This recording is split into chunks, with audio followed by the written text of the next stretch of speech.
Hi, ako si Jay, OFW dito sa Canada. Ito lang yung usual na ginagawa ko pag wala akong pasok. Dahil, yun nga, hindi kami pwede mag-work ng dalawang trabaho. So, yung usual na ginagawa ko lang pag nag-gym ako, which is, parang gusto ko lang siya. And napapanood ko lang din naman siya sa mga social media. And, ayun nga, madami na kasing ano ngayon eh. Madami ng online na mga nag-gym na nagtuturo. Kaya mas madaling matutunan yung mga proper way. Pero hindi ko sinasabing tama yung ginagawa ko. Yan lang yung napapanood ko sa kanila. And mukhang okay naman. So far, so good. So far, so good. So, basta.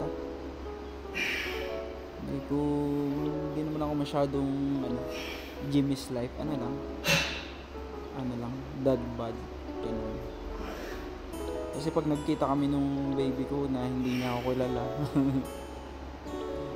ayun nga, share ko lang, yung baby ko, umalis ako ng Pinas, ano lang siya, 1 month old lang siya, a baby girl, 1 month old, hindi niya alam na hindi pa niya alam itsura ng daddy niya. So, kung sakali man na pag umuwi na ako. Pero ayoko namang umuwi na wala nang babalik ng trabaho dito kasi somehow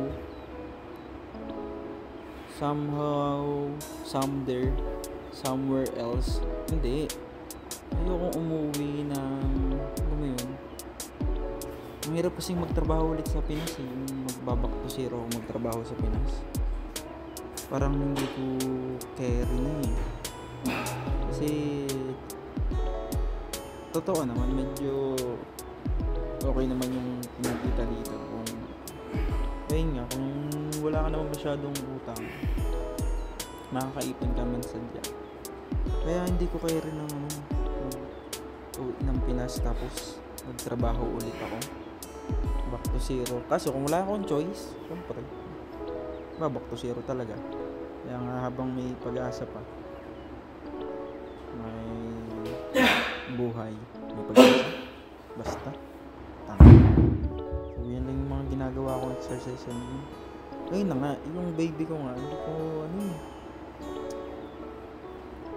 ko alam kung paano kami magkikita. Bali, na siya ngayon, 18 months. Siguro nakikita niya naman siya pag pinopost ko. Hindi ko alam kung nasaan ako dun sa itsura niya eh. Parang puro sa nanay yata nakuha eh. Tapos, lagi pa nilang sinasabi na buti daw hindi nagmana sa akin. Nakakapkon din naman minsan. Pero okay lang naman sa akin. Kasi beauty naman siya eh. Pero yun na nga, ang iniisip ko kasi pag umuwi ako, paano ko ba siya lalapitan? Siyempre baka matakot yung bata kasi 1 month old pa lang yun.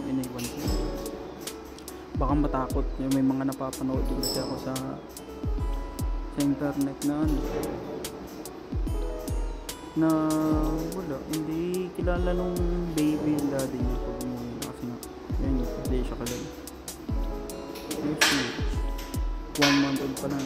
So siguro ako mga 2 years old na siya mahigit, or mga ganun, 2 years old. May muwang na ba ang 2 years old? Hindi ko alam eh. Kaya nga, may mga napapanood ako na ewan, basta nakakalungkot.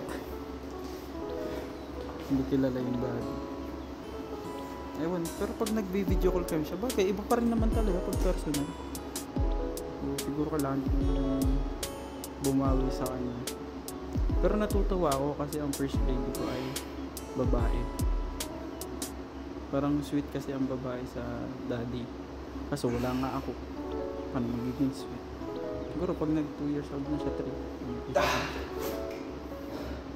Pero syempre, sana magdiretso pa rin kami dito sa trabaho, or kung hindi, siguro subok na lang ulit, siguro sa ibang bansa or saan man, pahinga lang tapos balik na ulit.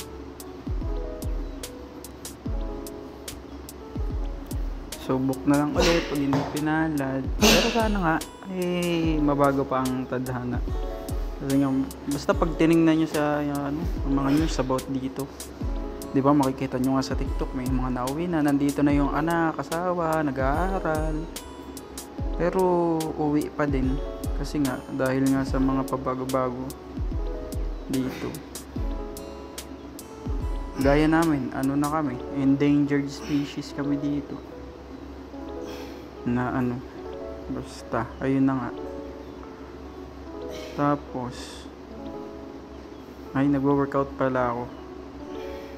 Wala, nakita ko lang yan sa Facebook, ginagaya ko lang.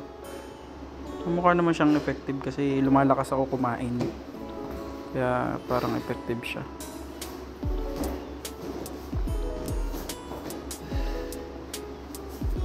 Pero seryoso lang ha, mahirap pala talagang maging OFW kasi wala lalo na pag day off ka tapos wala ka talagang gagawin aside sa tumawag sa Pinas. Ang hirap, nakakapraning, parang tapos tahimik pa yung bahay. Ang hirap naman lumabas kada pupunta ka sa labas. Syempre hindi pwedeng hindi ka kakain or gagastos. Diyos ko, kaching mahirap isipin. Syempre bigay ko na lang sa kapatid ko yung pambaon niya kaysa kumain ako. Pero sinasabi naman din, deserve. Hindi, patay. Oo naman, deserve naman talaga, pero yun na nga. Siyempre, gastos pa din. Basta nakakapraning pala sa abroad. Bali 18 months na ako dito, pero ang bilis pala, no? Matatapos na 6 months na lang. Sana may magbukas na bagong pinto. Charot.